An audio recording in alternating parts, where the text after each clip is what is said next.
Je comprends mieux pourquoi M. Bola Tinubu, qui est juste devant vous ici, fait appel à la Russie dans le domaine de la sécurité. Je comprends mieux pourquoi M.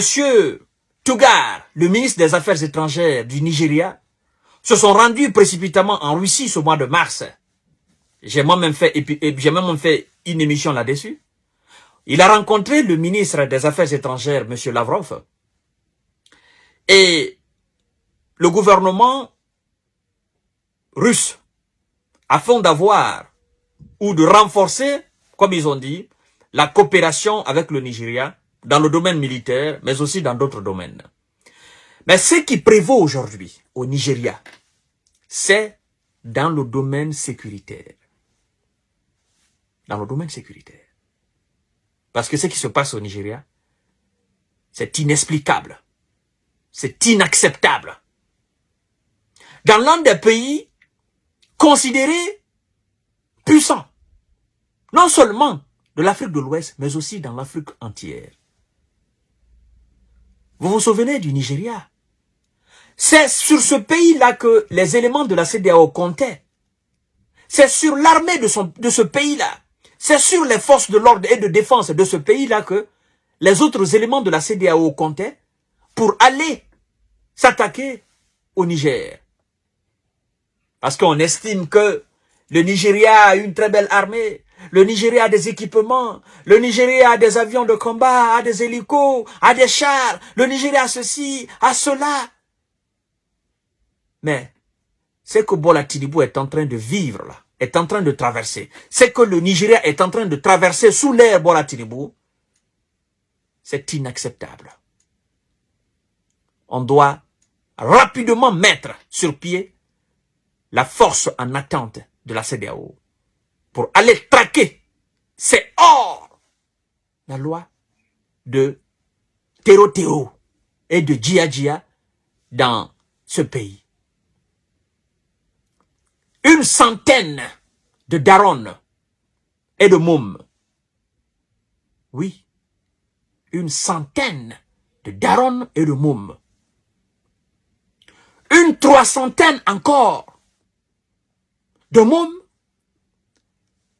qui se rendaient à l'école pour aller acquérir le savoir ont été enlevés dans ce pays. Ce 7 mars-là. Comprenez bien. Ils ont fait d'abord une première opération d'une centaine de darons et de mômes. Après, comme cela n'a pas suffi, ils ont aussi enlevé une 300aine de mômes qui se rendaient à l'école pour acquérir le savoir.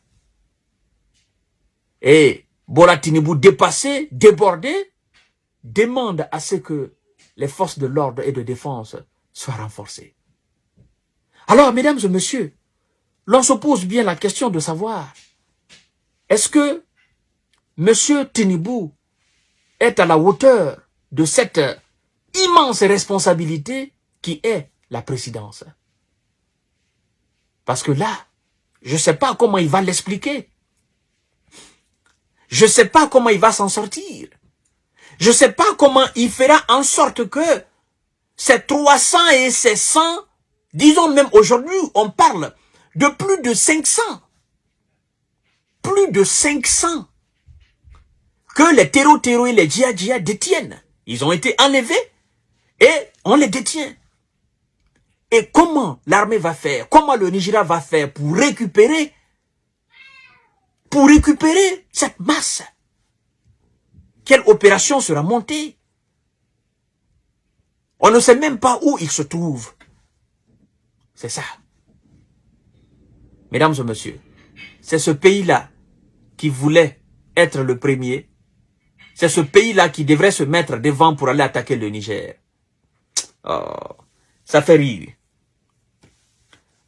Enlèvement de masse au Nigeria.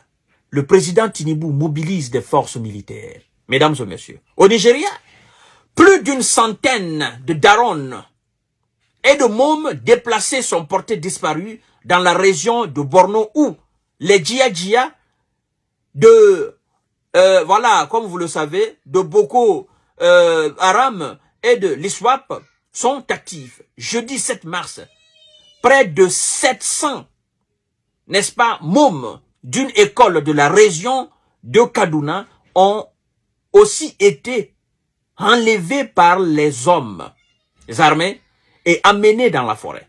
Le président Tinubu a appelé à la mobilisation des forces de sécurité, mais les opérations de sauvetage de ce genre s'avèrent complexes. Alors, quelles sont les options qui sont sur la table? Quelles sont les options qui s'offrent à M. Bola Tinubu, à l'autorité nigériane, afin de réagir convenablement pour ne pas qu'il y ait, n'est-ce pas, il y a une catastrophe au fait. D'ailleurs, il y a une catastrophe, il faut dire ainsi. Parce que c'est Djia, c'est Tero, ce qu'ils viennent de faire là, c'est l'humiliation totale du gouvernement nigérien. Vous comprenez? Alors, mesdames et messieurs, ce sont deux événements, enlèvements de masse, qui ont été commis en moins d'une semaine. Négociés, bombardés ou payés. C'est Tero.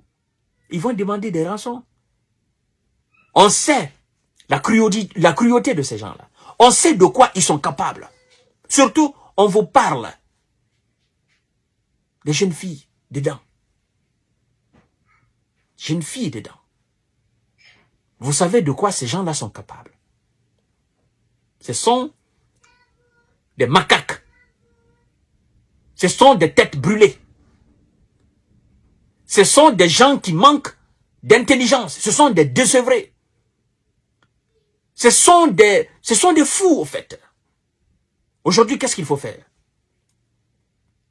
Qu'est-ce qu'il faut faire? Ce sont des différentes options qui s'offrent généralement aux autorités pour tenter de faire libérer, n'est-ce pas, tous ceux qui ont été enlevés et retenus par les bandits.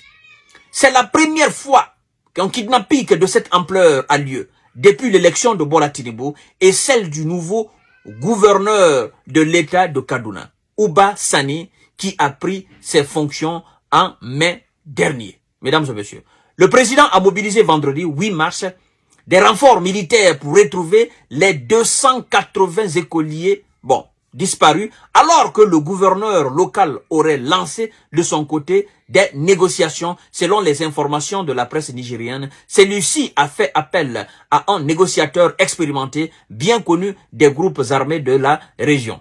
Recrudescence de la crise sécuritaire au Nigeria. Mesdames et messieurs, vous voyez maintenant? Vous n'êtes pas en sécurité. Vous êtes constamment déstabilisé. Vous ne vivez pas, c'est-à-dire, il n'y a pas de sérénité dans votre État. Et c'est vous qui voulez attaquer le Niger. C'est vous qui vouliez déstabiliser le Niger. Maintenant, voilà le résultat. Qu'est-ce que vous allez faire? Qu'est-ce que vous allez faire?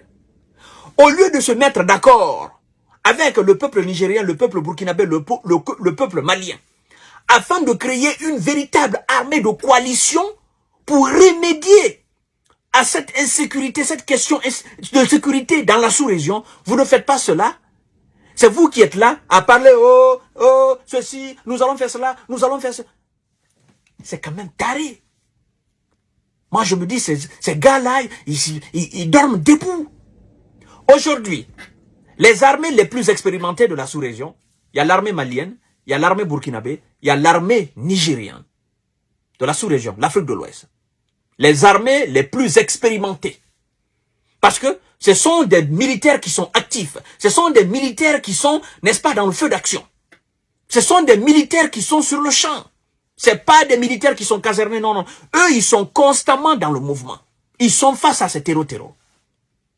Le mieux pour M. Bola Tinubu, le mieux pour la CEDEAO, c'est en réalité, s'ils veulent la vérité, s'ils veulent travailler dans la sincérité, c'est de dissoudre la CEDEAO, complètement dissoudre la CEDEAO et mettre une armée, une véritable armée de coalition, entraîner, mettre de l'argent, du pognon, afin de remédier complètement à cette situation d'insécurité. Le Nigeria seul ne peut pas combattre ces gens-là. Oui, je vous parlais tout à l'heure de ceux qui constituent le véritable problème au Nigeria. Ces gens sont des bandits, ce sont des criminels. Oui. Ça, c'est pas des gens qui se battent pour une quelconque... Non, c'est pas une affaire religieuse. Ça, ce sont des bandes organisées. C'est leur business, ça. C'est leur gagne-pain, ça.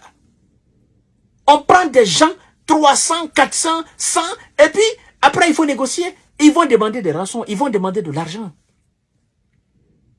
Chères dames, chers messieurs, chères demoiselles, c'est franchement pathétique. Monsieur Bola Tinubu, je crois que vous allez vous réveiller en fond de votre sommeil. Et si vous voulez mon conseil, demandez à ce que la Russie accélère rapidement les affaires, afin de mettre un terme à cette situation. Sinon là, c'est compliqué pour vous, mesdames et messieurs. Ça, c'est de l'humiliation totale. Président en exercice de la CEDEAO, son pays est déstabilisé de l'intérieur. Je ne me réjouis pas du malheur de qui que ce soit, mais c'est une très belle leçon de vie. Partagez la vidéo dans tous les groupes possibles. Merci.